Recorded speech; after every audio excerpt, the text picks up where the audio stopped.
নমস্কার, কেমন আছেন সবাই? বিট্টুর দিনযাপনের আরও একটি নতুন ব্লগে আপনাদের সকলকে স্বাগত জানাই। তো আজ হলো শনিবার, আর কাল আমাদের বাড়িতে দোল পূর্ণিমায় নারায়ণ পুজো আছে। তো এখন তারই প্রস্তুতি চলছে। আর আমার বন্ধু মিঠুন ও এখন আলপনা দিচ্ছে, যেহেতু কালকে সময় হয়ে উঠবে না, তো ওর জন্য আজকেই রাত্রিবেলা আলপনাটার কাজটা সেরে রাখা হচ্ছে। তো আলপনা দেওয়া তো হয়েই গেছে। তো এখন প্রায় রাত্রি 10:30 মতন বাজে। তো এখন আমি নিচে গিয়ে খাওয়া দাওয়া করে রেস্ট নেব, কারণ কালকে আবার সকালবেলা উঠে প্রচুর কাজ আছে। আর কেনাকাটি থেকে পুজোর জোগাড় সবটাই রয়েছে। তো চলুন কালকের দিনের সকালের ভিডিওটা আপনাদের পরে দেখাচ্ছি। তো আজকে হলো রোববার দিন সকালবেলা, আর যেহেতু আজকে পূর্ণিমা সকাল 9:40 লেগেছে, তো সেই জন্য আজকে সকালবেলা আমার বাড়ির পূর্ণিমা পুজোটাও আমি করব। কারণ যেহেতু জানেন আমাদের বাড়িতে প্রত্যেক পূর্ণিমাতেই ঘট পাতা হয় নতুন করে।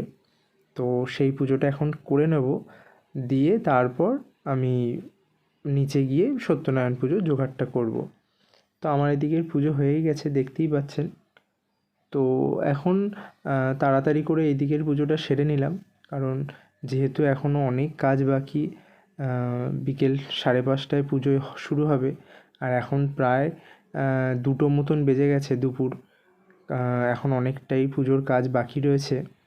তো এখন আমি চলে এসেছি নিচের ঘরে, যেখানে আজকে সত্যনারায়ণ পুজো হবে।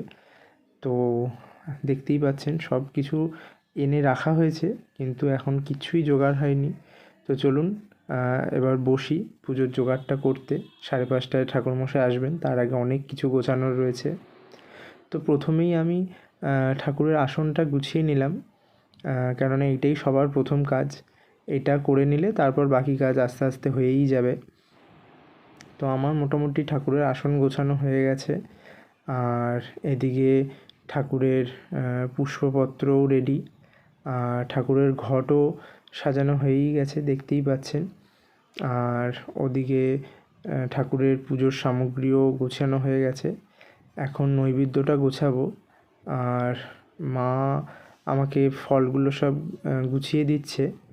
এই যে দেখতেই পাচ্ছেন, মা সব ফলগুলো কেটে গুছিয়ে দিচ্ছে।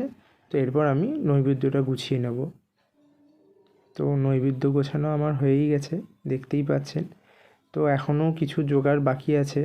এখন প্রায় 4:30 মতন বাজে, আর বেশি সময় নেই। একটু বাদেই ঠাকুরমশাই চলে আসবেন। তার আগে সব জিনিস গোছাতে হবে, সাথে জায়গাটাকে পরিষ্কার করতে হবে, নাহলে ঠাকুরমশাই তো পুজো করতে পারবেন না। তো চলুন সব জায়গা গুছিয়ে নিই। তো এখন প্রায় 6টা মতন বেজে গেছে, আর আমার সব গোছানোও হয়েছে। ঠাকুরমশাই এখন পুজোয় বসেছেন।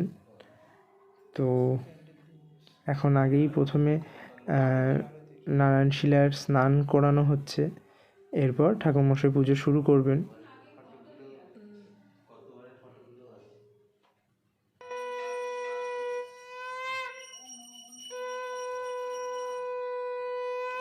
প্রতি বছর আজকের দিনে, মানে দোল পূর্ণিমার দিনে আমাদের বাড়িতে সত্যনারায়ণ পুজো করা হয়।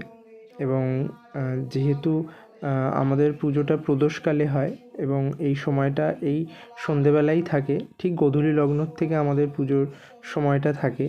আর যেহেতু আজকের দিনেই পূর্ণিমা গোধূলি লগ্নটা পাচ্ছিল, তো সেই জন্য আমাদের বাড়িতে আজকের দিনেই সত্যনারায়ণ পুজোর আয়োজন করা হয়েছে। তবে হয়তো অনেকে পরের দিন, যেহেতু সকালবেলা প্রায় 11:30 অবধি পূর্ণিমা থাকবে, তো ওর জন্য পরের দিনও হয়তো অনেকে নিশ্চয়ই পুজো করবেন বাড়িতে।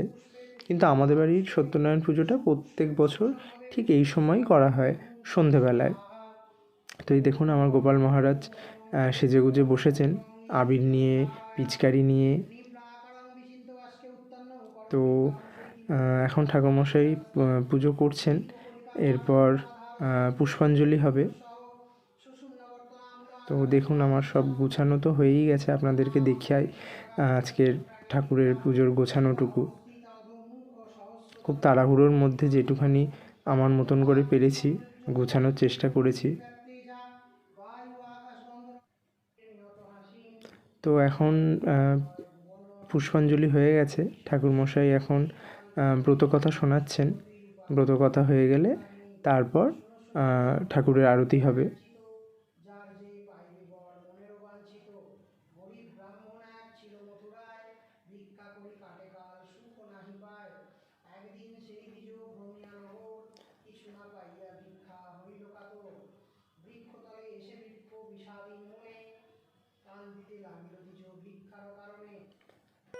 তো ব্রতকথা হয়ে গেছে, এখন ঠাকুরমশাই আরতি শুরু করেছেন। আপনারা সকলে ঠাকুরের আরতি দর্শন করুন। তো আজকের এই দোল পূর্ণিমা উৎসব আমাদের সমগ্র ভারতবর্ষে নানাভাবে পালন করা হবে এবং সবাই রঙের এই উৎসবে মেতে উঠবেন। তো প্রথমেই আপনাদের সকলকে আমার তরফ থেকে দোল পূর্ণিমা এবং বসন্ত উৎসবের অনেক অনেক শুভকামনা জানাই। আর আজকের এই আনন্দ উৎসব সকলের খুব ভালোই কাটুক সেই প্রার্থনা করি।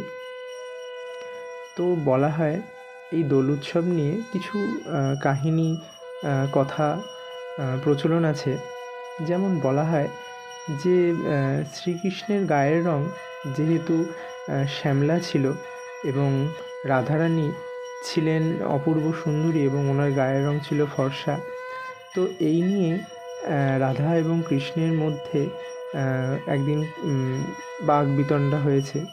তো তখন বলা হয় যশোদা শ্রীকৃষ্ণকে একটি উপায় বলেছিলেন যে তুমি গিয়ে আজকে সবাইকে নতুন নতুন রং দিয়ে রাঙিয়ে দাও, যাতে কেউ আর নিজের আলাদা রং নিয়ে কোনো অহংকার করতে না পারে।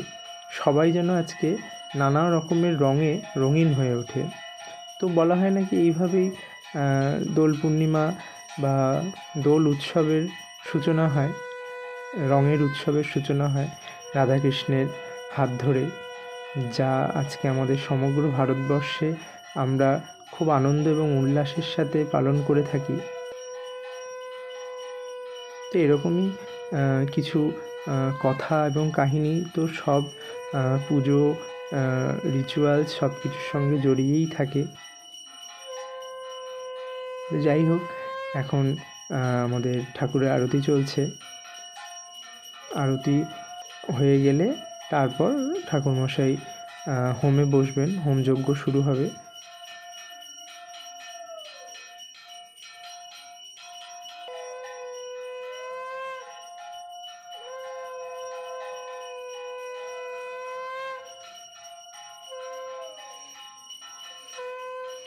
তো আরতি এখন প্রায় হয়েই এসছে, এরপর হোমের জোগাড় করে ঠাকুরমশাই হোম শুরু করেছেন। এখন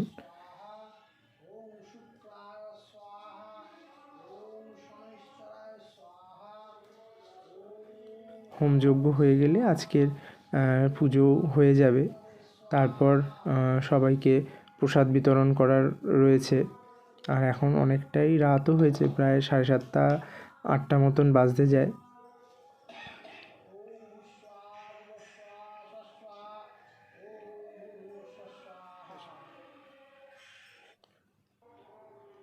তো হোমের পূর্ণাহুতি দেওয়া হয়েই গেছে। এরপর ঠাকুরমশাই বসে ঘট বিসর্জন করবেন।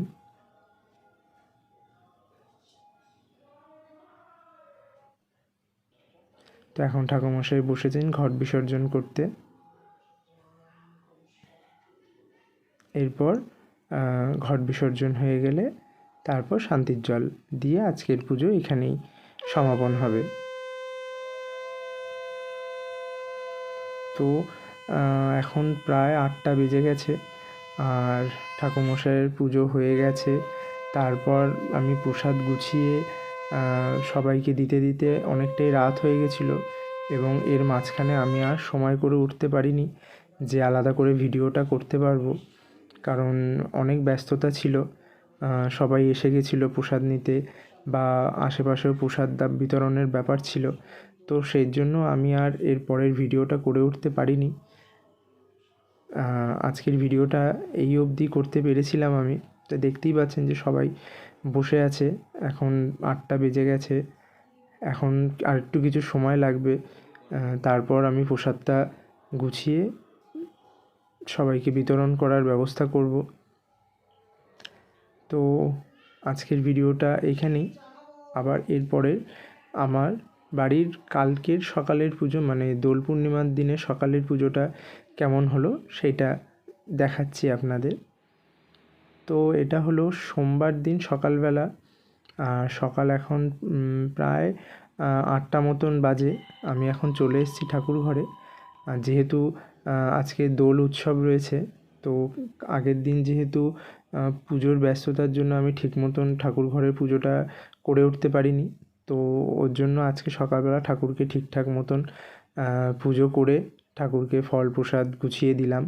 কেননা আগের দিন যেহেতু সত্যনারায়ণ পুজো ছিল, তো সেই জন্য আমার আর এখানে ঠিক মতন পুজোর আয়োজন আমি করতে পারিনি। তো ওর জন্যই সকালবেলা এসেই আগে ঠাকুরের পুজোটা সেরে নিয়েছি, কারণ এরপর দোল খেলতে বেরোবো। আর দোল খেলে এসে তখন আর ইচ্ছাও থাকবে না, আর পূর্ণিমাও তখন চলে যাবে। তো ওর জন্য আগেই আজকে ঠাকুরের পুজোটা সেরে নিলাম।